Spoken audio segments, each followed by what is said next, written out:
अस्सलाम वालेकुम वरहमतुल्लाहि वबरकातुहू। अज़ीज़ तलबा व तालिबात, सुबह बख़ैर। नया दिन, नई सुबह आपको बहुत बहुत मुबारक हो। प्यारे बच्चों, बिखर गए तो फिर ज़माने की ठोकर में आ गए, बिखर गए तो फिर ज़माने की ठोकर में आ गए, और मुत्तहिद हुए तो ज़माने पे छा गए।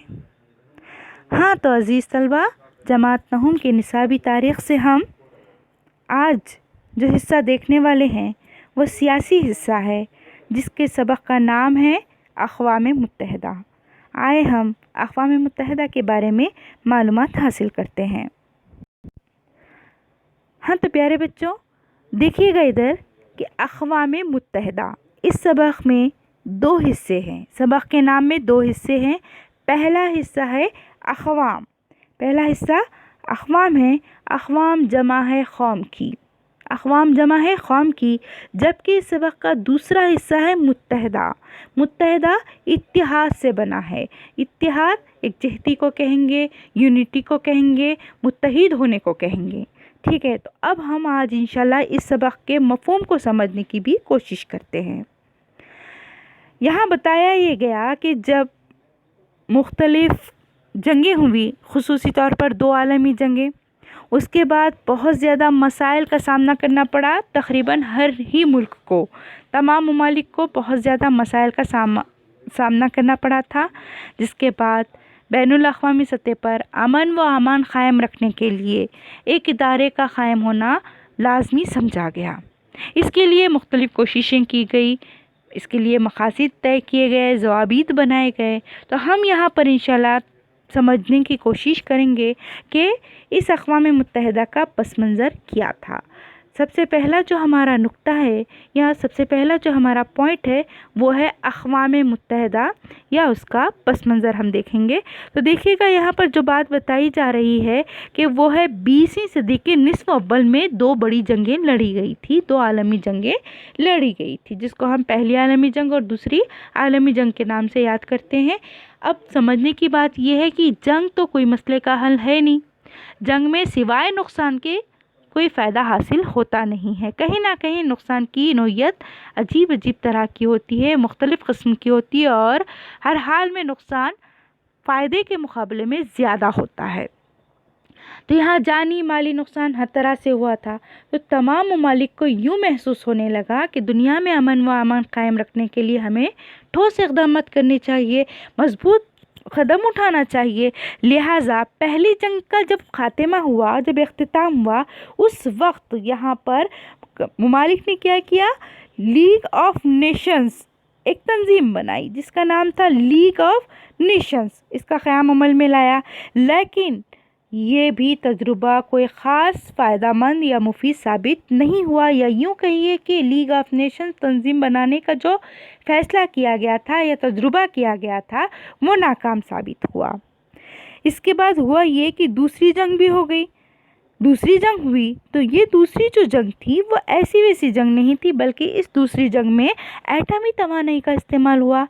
एटमी तवानाई जिसमें हम रॉडर वगैरह पर चलने वाले जहाज़ देखते हैं, तैयारे देखते हैं, या हम देखते हैं कि किस तरह से बमबारी की जाती है, बम बरसाए जाते हैं, यानी कि तवानाई का इस्तेमाल, वो भी एटमी तवानाई का इस्तेमाल करके जंगें लड़ी जाने लगी, जिसके बहुत ज़्यादा महलिक असरात रूनुमा हुए, भयंकर नताइज सामने आए। इसके बाद तो तमाम ममालिक ने बैठकर गुफ्तो शनीद की, यानी कि बातचीत की, आपस में बहस व मुबाहिसा हुआ और तय पाया कि अक़वाम मुत्तहिदा का क़याम लाज़मी है, अक़वाम मुत्तहिदा को बनाना बहुत ज़्यादा ज़रूरी है। लिहाजा दूसरी जंग अज़ीम के बाद अक़वाम मुत्तहिदा का क़याम अमल में आ गया।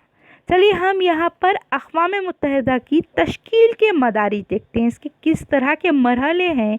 अक़वाम मुत्तहिदा की तश्कील होने यानी बनने में कौन कौन से मरहले दरकार हुए हैं वो समझने की कोशिश करते हैं। तो यहाँ पर जो बात बताई गई है वो ये है कि दूसरी जंग अज़ीम के दौरान 14 अगस्त 1941 को, दूसरी जंग अज़ीम के दौरान 14 अगस्त 1941 को बरतानिया के वज़ीर आज़म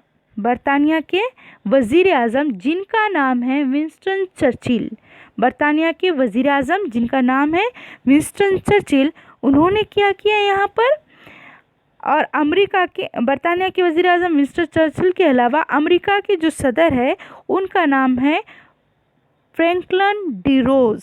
امریکہ کے صدر کا نام ہے فرینکلن ڈی روزویلٹ. ٹھیک ہے، تو انہوں نے مل کر ایک معاہدہ کیا. اس معاہدے کا نام تھا اٹلانٹک معاہدہ. یہاں پر دو ممالک ہیں، ایک برطانیہ ہے، یہاں کے وزیر اعظم جس کا نام ہے ونسٹن چرچل، اور اس کے ساتھ ساتھ ہمیں معلوم پڑتا ہے امریکہ کے صدر جن کا نام ہے فرینکلن ڈی روزویلٹ. امریکہ کے یہ صدر رہ چکے ہیں. تو انہوں نے مل کر کیا معاہدہ کیا، جس کا نام بتایا میں نے، جس کا نام آپ کو میں نے بھی بتایا ہے اٹلانٹک. تو یہاں پر انہوں نے تحفظ کے لیے، سلامتی کے لیے، امن کے لیے فیصلہ کیا. آگے ہم دیکھتے ہیں کہ 1944 اور 45 میں ہونے والے 1944 اور 45 میں ہونے والے جتنے بھی متحدہ محاذ کے ممالک تھے ان سب میں مفصل بحث کی گئی اور بین الاقوامی ادارہ قائم کرنے کے مسودات تیار کیا گیا، یعنی ایک قانون بنایا گیا. اس کے بعد ایک منشور بنایا گیا، گفت و شنید کے ذریعے ایک منشور بنایا گیا اور اس کی تشکیل دی گئی. اور 24 اکتوبر 1945، یاد رکھنے کی جو تاریخ ہے وہ تاریخ ہے 24 اکتوبر 1945. ٹھیک ہے، 24 اکتوبر 1945 کو اقوام متحدہ کا قیام عمل میں آیا. 24 اکتوبر 1945 کو، اور اقوام متحدہ مقتدر ممالک پر مشتمل ایک تنظیم ہے.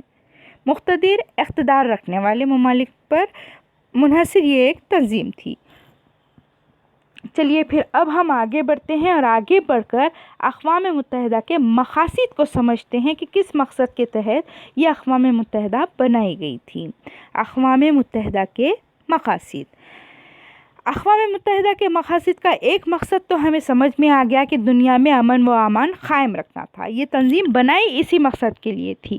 اور ہم نے دوسری بات جو دیکھی وہ یہ تھی کہ اس میں صرف 50 ممالک ہی رکن تھے، اس تنظیم کے رکن تھے. آج لیکن اس کی تعداد بڑھ کر 193 تک پہنچ چکی ہے، بلکہ مزید کچھ اور بڑی بھی ہوگی. تو آج یہ ممالک کی تعداد 50 سے تجاوز کر کے 193 تک پہنچ چکی ہے. یہ تمام اراکین ممالک اقوام متحدہ کے پلیٹ فارم پر یکجا ہوتے ہیں. اقوام متحدہ کے پلیٹ فارم پہ یکجا ہونے کا مطلب کسی خاص نقطے کے تحت، کسی خاص مدعے پر جب بھی انہیں گفت و شنید کرنی ہوتی ہے تو ایک جگہ وہ آ جاتے ہیں، اور اس کے بعد وہ لوگ مل کر کے آپس میں متعینہ مقاصد کے تحت، یعنی کہ جو مقاصد طے کیے جاتے ہیں ان مقاصد کے تحت یہاں آپس میں بات چیت کرتے ہوئے اقوام متحدہ کے اس تنظیم کے ذریعے امن اور سلامتی کو باقی رکھنے کی کوشش کرتے ہیں. مطلب یہ بات سمجھ میں آ گئی کہ دنیا میں امن و امان قائم رکھنے کی کوشش میں لگی رہتی ہے اقوام متحدہ جیسی تنظیم. آئے ہم اس کے کچھ یہاں پر نکات دیکھتے ہیں. نکات کے ذریعے ہم سمجھنے کی کوشش کریں گے کہ کس طرح سے یہاں پر اقوام متحدہ اپنا کام کرتی ہے. تو سب سے پہلے ہے مختلف ممالک کے مابین. مابین کے معنی ہوتے ہیں درمیان میں. مختلف ممالک کے درمیان یہاں پر خوشگوار دوستانہ تعلقات کو فروغ دینا، خوشگوار دوستانہ تعلقات قائم رکھنے کی طرف توجہ دینا. اگلا پوائنٹ ہے اس میں بین الاقوامی مسائل کو پرامن طریقے سے حل کر کے سلامتی کے فروغ کی کوشش کرنا. بین الاقوامی مسائل کو پرامن. اب بین الاقوامی مسائل کیا ہو سکتے ہیں؟ بین الاقوامی مسائل سے مراد سرحدوں کا مسئلہ ہو سکتا ہے. بین الاقوامی مسائل سے مراد دریاؤں کا مسئلہ ہو سکتا ہے، پانی کا مسئلہ ہو سکتا ہے، اس طرح سے سفیر کا مسئلہ ہو سکتا ہے، سپاہیوں کا مسئلہ ہو سکتا ہے، یا ایک جگہ سے دوسری جگہ جانے والے جو لوگ ہوتے ہیں ایسے وقت میں ان کے اپنے مسائل ہو سکتے ہیں جو ممالک سے تعلق رکھتے ہیں. تو ایسے مسائل اگر پیدا ہو جاتے ہیں یا کسی اور بھی طرح کے، تو ایسے وقت میں مل کر کے بات چیت کر کے تحفظ کو فراہم کرنے کی کوشش کرنا. اگلا ہے انسانی حقوق اور آزادی کی کوشش اور ان کا تحفظ کرنا. انسانی حقوق جو بھی ہے، جتنے بھی ہے، ان کو حاصل کرنا، آزادی کا आज़ादी हासिल करने की कोशिश करना, उनको महफूज करना इसके मकासद में शामिल है। इसी तरह बैनुल अक़वामी सतह पर माशी ताउन को फ़रोग़ देना भी इसके मकासद में शामिल है। मुक़्तदिर ममालिक के खुसूसी सियासी इख्तियारात का एहतराम करना। अगली बात यहाँ पर जो बताई गई है, मुक़्तदिर ममालिक, मुक़्तदिर इख्तियार रखने वाले जो हुकूमत करते हैं, ऐसे ममालिक के जो सियासी इख्तियारात है उनका एहतमाम करना भी इस तंज़ीम का बुनियादी मकसद है। इसके साथ साथ इस तंज़ीम की जो ज़िम्मेदारियाँ हैं उनमें ये बात बताई गई है कि अगर कोई दूसरा मुल्क किसी और मुल्क पर बिला वजह हमला करता है तो उसे रोकने के लिए कोशिश करना, बैनुल अक़वामी क़वानीन और ज़वाबित की तामील करना यानी कि अमल पैरा होना।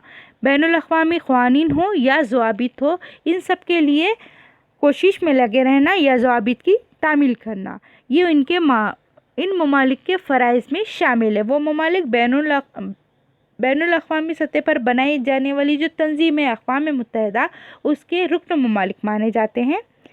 तो अक़वाम मुत्तहिदा मुक़्तदिर ममालिक के ज़रिए बनाई गई एक तंज़ीम है। अब हमें जो बात समझ में आई वो ये है कि अक़वाम मुत्तहिदा दरअसल मुक़्तदिर ममालिक के ज़रिए बनाई गई एक तंज़ीम है। मुक़्तदिर जिसे मैंने बताया पहले, हुकूमत करने वाले, इक़्तिदार रखने वाले। इसी वजह से यकीनन ये तंज़ीम ने अपने कुछ उसूल बनाए होंगे, ज़वाबित बनाए होंगे, उसके अपने कोई क़ायदे क़ानून होंगे, लेकिन इन क़ायदे क़ानून में हम देखने वाले हैं कि किस तरह के उसूल व ज़वाबित बनाए गए हैं। चलिए हम आगे बढ़ते हैं। हाँ, तो अक़वाम मुत्तहिदा के उसूल व ज़वाबित, जिनमें से हमने सबसे पहले देखना है तमाम अराकीन ममालिक को मसावी हैसियत हासिल होगी। ये जो उसूल है उस हिसाब से मालूम पड़ता है कि तमाम ममालिक को एक जैसी हैसियत हासिल होगी, चाहे वह आबादी या रग़बे के एतबार से छोटा हो या अज़ीम हो, बड़ा हो, लेकिन यहाँ पर उनका मर्तबा इस तंज़ीम में एक जैसा माना जाएगा। माशी और फ़ौजी ताकत की बुनियाद पर ममालिक के दरमियान किसी किस्म का कोई फ़र्क महसूस नहीं किया जाएगा या तफरीक नहीं रखी जाएगी। अगर कोई बड़ा मुल्क है तो जाहिर सी बात है उसकी मैशियत भी ज़्यादा होगी, उसी के साथ साथ उसके पास माशी पावर या माशी ताकत भी ज़्यादा होगी। लेकिन अक़वाम मुत्तहिदा का अगर वो रुकन बन जाता है या मेंबर बन जाता है तो उसके बाद उसको अपनी मैशियत और अपनी ताकत को पालाए ताक रखना होगा, क्योंकि उसे सबके बराबर वही मर्तबा मिलेगा। इसके रुकन ममालिक पर लाजमी है कि वो दीगर रुकन ममालिक की आज़ादी और जोग्राफियाई सरहदों का एहतराम करे। जो बात मैंने अभी बताया आपको कि ये जो रुकन ममालिक बन जाएंगे अक़वाम मुत्तहिदा के, तो उनके लिए ये लाजमी होगा इस बात पर अमल करना कि जितने भी रुकन ममालिक हैं या और जो भी दीगर ममालिक हैं उन सब की आज़ादी और ख़ास तौर पर जोग्राफियाई हालात और ख़ुसूसी तौर पर सरहदों का एहतराम करना होगा। इसके बाद हम देखते हैं तमाम रुकन ममालिक अपने बैनुल अक़वामी मसाइल, यानी उनके जितने भी नेशनल या इंटरनेशनल लेवल के जो भी मसाइल हैं, उन तमाम मसाइल को आपसी तनाज़ात और पुरअमन तरीक़े से हल करेंगे। ये बात भी इसमें शामिल की गई। अब हम आगे देखते हैं कि किस तरह से अक़वाम मुत्तहिदा की तश्कील अमल में आती है। अक़वाम मुत्तहिदा की तश्कील के माने यहाँ पर बनाना है, शक्ल देना है, या अक़वाम मुत्तहिदा को किस तरह से बनाया जाता है। तो बताया गया कि अक़वाम मुत्तहिदा के मंशूर में इस इदारे के तरीक़ेकार और तश्कील से मुताल्लिक़ मालूमात फ़राहम की गई हैं। जैसे कि इसमें बताया जाता है कि इजलास-ए आम, सबसे पहला क्या है, इजलास-ए आम, यानी यहाँ इसके ख़ास अक़वाम मुत्तहिदा के 6 ख़ास शोबे हैं, वो याद रखने के हैं। आप तो सभी को ये याद रखना होगा। सबसे पहले इजलास आम, जिसे हम जनरल असम्बली कहेंगे। उसके बाद है सलामती कौंसिल, जिसको हम सलामती कौंसिल को भी हम अहमियत देंगे। उसके बाद माशी व समाजी कौंसिल, फिर बैनुल अक़वामी अदालत और तौलियाती कौंसिल। इसके बाद आखिर में आता है दफ्तर मोतामदी। दफ्तर मोतामदी यानी कि सेक्रेटरीट का जो दफ्तर होता है, उसके बारे में भी अक़वाम मुत्तहिदा में ख़ास तवज्जो दी गई है। अल्हम्दुलिल्लाह हमने यहाँ तक समझने की पूरी कोशिश की है। इंशाल्लाह इसके बाद का जितना हिस्सा बचता है रहता है, इंशाल्लाह हम अगले लेक्चर में फिर उसे भी देखेंगे और समझेंगे। तब तक के लिए अल्लाह हाफ़िज़।